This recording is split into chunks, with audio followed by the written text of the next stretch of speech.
নমস্কার। আজ আমি আপনাদের ডিমের একটি অসাধারণ স্বাদের রেসিপি বানিয়ে দেখাবো। চটজলদি এই রেসিপিটি একদম ঘরোয়া উপকরণ দিয়ে তৈরি হয়ে যায়। রেসিপিটি ভালো লাগলে আমার ভিডিওটিতে লাইক, কমেন্ট আর শেয়ার করে দেবেন। নিত্য নতুন এই রকমই রেসিপি দেখার জন্য আমার চ্যানেলটি সাবস্ক্রাইব করার অনুরোধ রইল। পাশে থাকা বেল আইকনটি অবশ্যই প্রেস করে দেবেন আমার সমস্ত রান্নার নোটিফিকেশনগুলো সবার আগে পাওয়ার জন্য। তো চলুন শুরু করা যাক আজকের রেসিপি দই ডিম। তার জন্য আমি প্রথমেই কড়াইয়ে পরিমাণ মতো সর্ষের তেল দিয়ে নিয়েছি, আর এখানে আমি 3টে ডিমকে আগে থেকে সেদ্ধ করে নিয়েছি। এই ডিমগুলো একটু ফ্রাই করে নেব। সামান্য একটু হলুদ গুঁড়োও দিয়ে দিলাম। ডিমগুলো আমার ফ্রাই করা হয়ে গেছে, তুলে নিচ্ছি। এরপর কড়াইয়ে 2 টেবিল চামচ সর্ষের তেল দিয়ে নিয়েছি।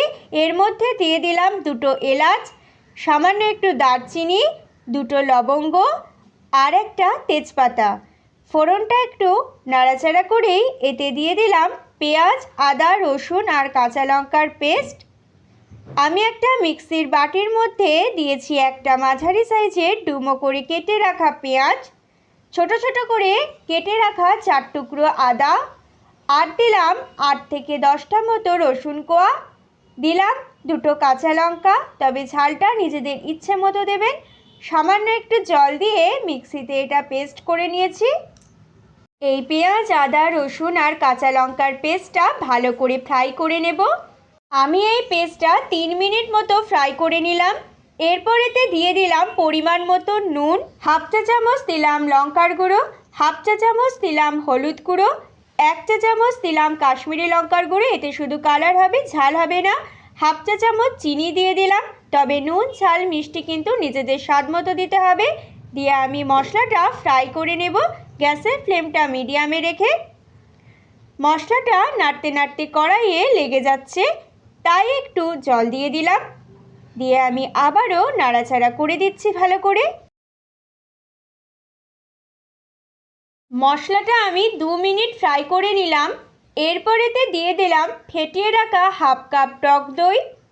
যেহেতু এটা দই ডিম, তাই দইয়ের পরিমাণটা কিন্তু একটু বেশি লাগবে। টক দই দিয়ে দেবার পর গ্যাসের ফ্লেমটা মিডিয়ামে রেখে আবারও একটু নাড়াচাড়া করে দিচ্ছি ভালো করে। দইটা 1 মিনিট মতন নাড়াচাড়া করলাম। এরপর ভেজে রাখা ডিমগুলো এর মধ্যে দিয়ে দিলাম। দিয়ে আমি মশলার সাথে ডিমগুলো একটু ভালো করে নাড়াচাড়া করে দিচ্ছি। ডিমটা মশলার সাথে 2 মিনিট কষিয়ে নিলাম। এরপর এর মধ্যে দিয়ে দিলাম হাফ কাপ জল। গ্রেভিটা ফুটতে শুরু করেছে। এরপর এর মধ্যে 2টো চিড়ে রাখা কাঁচা লঙ্কা দিয়ে দিলাম। দিয়ে গ্যাসের ফ্লেমটা কমিয়ে দিয়ে ঢাকা দিয়ে হতে দেব। আমি এটা 5 মিনিট ঢাকা দিয়ে রেখেছিলাম। আমার দই ডিম কিন্তু একদম তৈরি হয়ে গেছে। আপনারা এই সময় অবশ্যই নুন ঝালটা টেস্ট করে নেবেন। আমি গ্যাসের ফ্লেমটা অফ করে দিচ্ছি। এবার দই ডিম আমি গরম গরম সার্ভ করব। তৈরি হয়ে গেছে আজকে আমাদের রেসিপি দই ডিম। আপনারা দেখলেন কত কম মশলায় এইরকম অসাধারণ স্বাদের ডিমের এই রেসিপিটি তৈরি হয়ে গেল। আপনারাও বাড়িতে এইভাবে ট্রাই করবেন। আশা করছি আপনাদের খুব ভালো লাগবে। ভালো লাগলে আমার চ্যানেলটি সাবস্ক্রাইব করে আমার পাশে থাকবেন। এই ভিডিওটি দেখার জন্য আপনাদের ধন্যবাদ।